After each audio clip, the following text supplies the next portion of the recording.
Recharge की कीमत बढ़ने के कई कारण हो सकते हैं। नीचे दिए गए बिंदुओं में इसे सरल भाषा में समझाया गया है। 1. Network infrastructure. नेटवर्क इंफ्रास्ट्रक्चर को बनाए रखने और सुधारने के लिए टेलीकॉम कंपनियों को बड़े पैमाने पर निवेश करना पड़ता है। जैसे जैसे तकनीक उन्नत होती है, नई तकनीक और उपकरणों की आवश्यकता होती है। यह निवेश कंपनियों के लिए महंगा होता है, इसलिए वे इसकी भरपाई के लिए रिचार्ज की कीमत बढ़ा देती हैं। 2. Spectrum licence. टेलीकॉम कंपनियों को स्पेक्ट्रम लाइसेंस खरीदने पड़ते हैं, जो बहुत महंगे होते हैं। यह लाइसेंस उन्हें सरकार से मिलता है और इसके लिए कंपनियों को बड़ी रकम चुकानी पड़ती है। इन खर्चों को पूरा करने के लिए रिचार्ज की कीमतें बढ़ाई जाती हैं। 3. संचालन लागत। कंपनियों को अपनी सेवाओं को चलाने के लिए संचालन लागत को भी कवर करना पड़ता है, जैसे कि कर्मचारियों की सैलरी, बिजली का खर्च, किराया, रखरखाव आदि। जब इन लागतों में वृद्धि होती है तो कंपनियों को रिचार्ज की कीमतें बढ़ानी पड़ती हैं। 4. प्रतिस्पर्धा। बाजार में प्रतिस्पर्धा भी कीमतों को प्रभावित करती है। अगर कोई नई कंपनी कम कीमतों के साथ बाजार में आती है तो अन्य कंपनियों को भी अपनी कीमतें घटानी पड़ती हैं। लेकिन जब प्रतिस्पर्धा कम होती है तो कंपनियां कीमतें बढ़ा सकती हैं। 5. डेटा की बढ़ती मांग। आजकल इंटरनेट और डेटा का उपयोग तेजी से बढ़ रहा है। अधिक डेटा की मांग को पूरा करने के लिए कंपनियों को अपने नेटवर्क की क्षमता बढ़ानी पड़ती है, जिसके लिए निवेश की जरूरत होती है। इस निवेश की भरपाई के लिए रिचार्ज की कीमतें बढ़ाई जाती हैं। 6. नियामक शुल्क।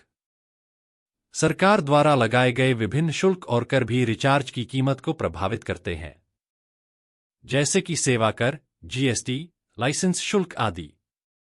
इन शुल्कों के कारण भी रिचार्ज की कीमतें बढ़ जाती हैं। 7. मुद्रा का मूल्य। अंतर्राष्ट्रीय बाजार में मुद्रा के मूल्य में उतार चढ़ाव भी कीमतों को प्रभावित कर सकता है। यदि घरेलू मुद्रा कमजोर होती है तो आयातित उपकरणों और सेवाओं की कीमत बढ़ जाती है, जिससे कंपनियों को अधिक खर्च करना पड़ता है। 8. नई सेवाओं और योजनाओं की पेशकश। कंपनियां अपने ग्राहकों को आकर्षित करने और उन्हें बेहतर सेवाएं प्रदान करने के लिए नई योजनाएं और सुविधाएं लाती हैं। इन नई सेवाओं और योजनाओं को लागू करने के लिए भी निवेश की आवश्यकता होती है, जिसके कारण कीमतें बढ़ सकती हैं। 9. ऋण और वित्त पोषण। कई बार टेलीकॉम कंपनियों को अपने विस्तार और परिचालन के लिए ऋण लेना पड़ता है। इस ऋण की अदायगी के लिए भी कंपनियों को अपने उत्पादों और सेवाओं की कीमतें बढ़ानी पड़ती हैं। 10. उपभोक्ता मांग। अगर किसी विशेष क्षेत्र में उपभोक्ताओं की मांग बढ़ जाती है तो कंपनियां उस क्षेत्र में अपनी सेवाओं को बेहतर बनाने के लिए निवेश करती हैं। इस निवेश की भरपाई के लिए रिचार्ज की कीमतें बढ़ाई जाती हैं। इन सभी कारणों के मिलाजुला प्रभाव के कारण रिचार्ज की कीमतें समय समय पर बढ़ती रहती हैं। कंपनियां अपनी लागतों को कवर करने और लाभ कमाने के लिए इन कीमतों को बढ़ाती हैं। हालांकि उपभोक्ताओं के लिए यह वृद्धि कभी कभी भारी पड़ सकती है, लेकिन बेहतर सेवाओं और सुविधाओं के लिए यह आवश्यक हो सकता है। अब सवाल यह है कि क्या बढ़ते हुए दाम को सरकार कम कर सकती है या नहीं?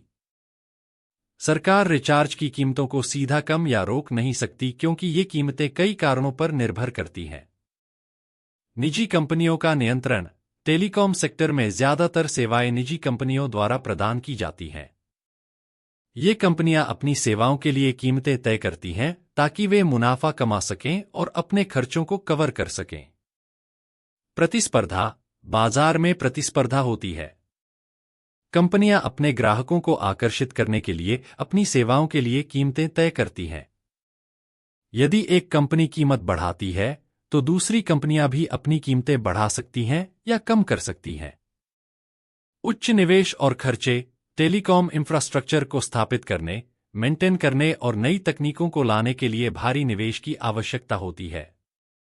इन खर्चों को कवर करने के लिए कंपनियों को कीमतें बढ़ानी पड़ सकती हैं। सरकारी नियम और कर। सरकारें विभिन्न टैक्स और लाइसेंस फीस लगाती हैं जो कंपनियों की लागत को बढ़ा सकती हैं। इन खर्चों को भी कंपनियां उपभोक्ताओं पर डाल सकती हैं। मुद्रास्फीति, आमतौर पर महंगाई के कारण भी कीमतें बढ़ती हैं। कंपनियां अपनी लागत को कवर करने के लिए कीमतें बढ़ाती हैं।